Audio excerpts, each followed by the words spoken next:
तुम्हारा दिमाग तो ठीक है? क्या करने आए हो यहाँ? क्या हो गया है? खराबे मेहमान के साथ इस तरह का सलूक किया जाता है? मेरा तो दिल कर रहा है कि मैं कुछ उठा के ना तुम्हारे सर पे मारूं और तुम्हारा सर फट जाए। तुम्हारी अकल घास चढ़ने चले गई है क्या? जानते भी हो तुम्हारा यहाँ आने का मतलब क्या है? होल्ड अ मिनट, क्या हो गया तुम्हें? सब कुछ क्लियर हो गया है। सारी चीजें नॉर्मल हो गई हैं, सारी बातें क्लियर हो चुकी हैं। और तो और वकार ने तो दूसरी शादी भी कर ली है। तुम्हें कुछ समझ में नहीं आता ना? तुम्हारा दिमाग ही ठीक नहीं है। बिल्कुल, क्योंकि मुझे ये समझ नहीं आ रहा है कि तुम मुझसे इतना डरती क्यों? क्या हो गया? और फिर तुम अब उसके बच्चे की मां बनने वाली, वो तुम्हें इस तरह घर से बाहर नहीं निकाल सकती। लेकिन मैं तुम्हें निकाल सकती हूँ। चलो। अरे विरसन, मेरी बात तो सुनो। मैं यहाँ खुद नहीं आया हूँ, मुझे यहाँ पे भेजा गया है। फुप्पा ने भेजा है मुझे। अप्पू ने भेजा? क्यों? यही कि तुम खुश हो भी या नहीं। वकार तुम्हारा ख्याल रखता है या फिर इस घर में डालकर तुम्हें भूल गया? तुम झूठ बोल रहे हो। अब्बू भेज ही नहीं सकते तुम्हें। बिल्कुल ऐसे ही मैं भी हैरान हुआ जब पप्पा ने मुझसे ये बात कही थी, क्योंकि उन्हें किसी और पे भरोसा नहीं है, फरमान या किसी और पे भी, कि वो उन्हें पूरा सच बताएंगे या नहीं। और क्या तुम उन्हें पूरा सच बताओगे? क्या है पूरा सच? क्या पता है तुम्हें? यही कि जो लड़की अपने घर की रौनक हुआ करती थी, जिसके मुंह से निकले हर लफ्ज को उसके माँ बाप एक सेकंड में पूरा कर दिया करते थे, वो यहाँ इस घर में अकेली पड़ी हुई है, वो भी अपने शौहर के साथ नहीं है। कि उसका शौहर उसके साथ है या नहीं, उसे ये भी नहीं पता। ये बताऊंगा। और तुम ये सब जाके अब्बू से कहोगे? तो क्या नहीं बताना चाहिए? शर्म तो नहीं आ रही ना तुम्हें? शर्म? विरसा, मेरी रूह कांप उठती है तुम्हें यूं देखकर कि जिस लड़की को सर पे बैठा कर रखना चाहिए उसे तर्क दुनिया करके बैठाया हुआ। तुम्हें इतना दुखी होने की कोई जरूरत नहीं है। ये दुख मेरे हिस्से के और मैं इन्हें झेल लूंगी। तुम इतनी बहादुर होगी मैंने कभी सोचा भी नहीं था।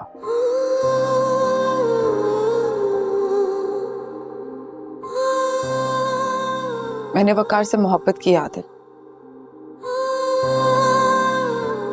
और मोहब्बत इम्तिहान लेती है।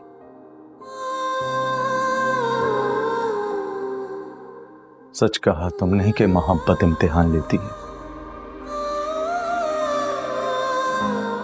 तुम्हारे पास तो कम से कम क्या उम्मीद तो है कि तुम सरफुर हो पाएगी।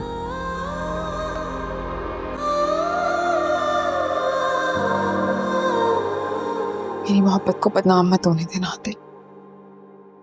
प्लीज अब्बू से कुछ मत कहना।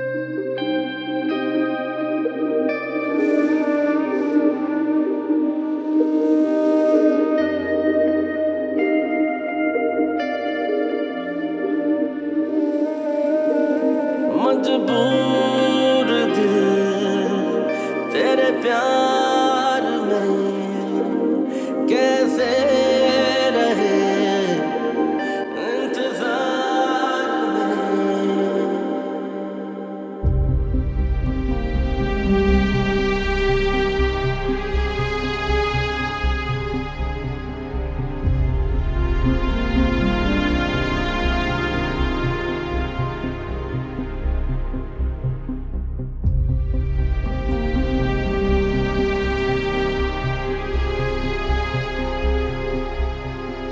पता नहीं मैं क्यों उम्मीदें लगाए बैठा हूं। विरसा ने कभी मुझसे मोहब्बत नहीं की। इतना सब कुछ होने पर भी ये मुलाकातें, और इन्हें इस बात का खौफ भी नहीं कि इन्हें देखा जा सकता है। अब तो शक की कोई गुंजाइश नहीं रहती। वो मुझे छोड़कर आदिल से शादी करना चाहती है, लेकिन ऐसा तो मैं होने नहीं दूंगा।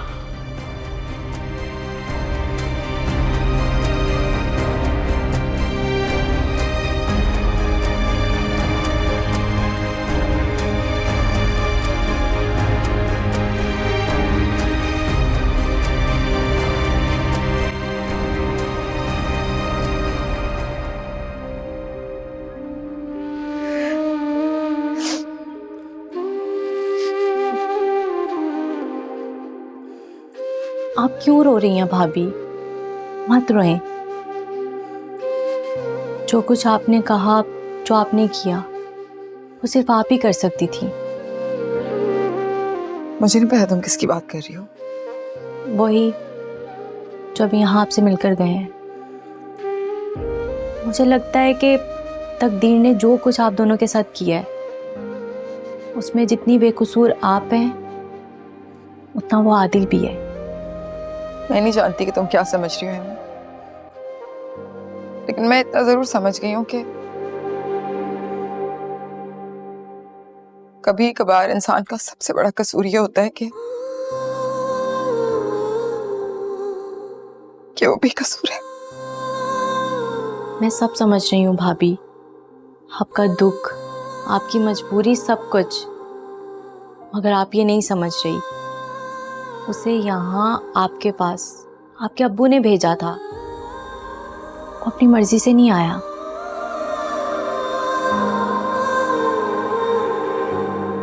विरसा, विरसा,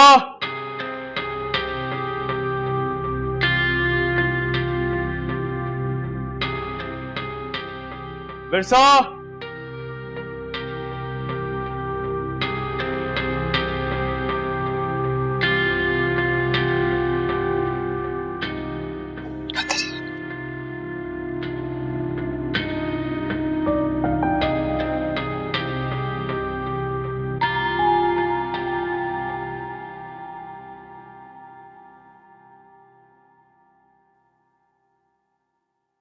क्यों चीख रहे हैं इतना?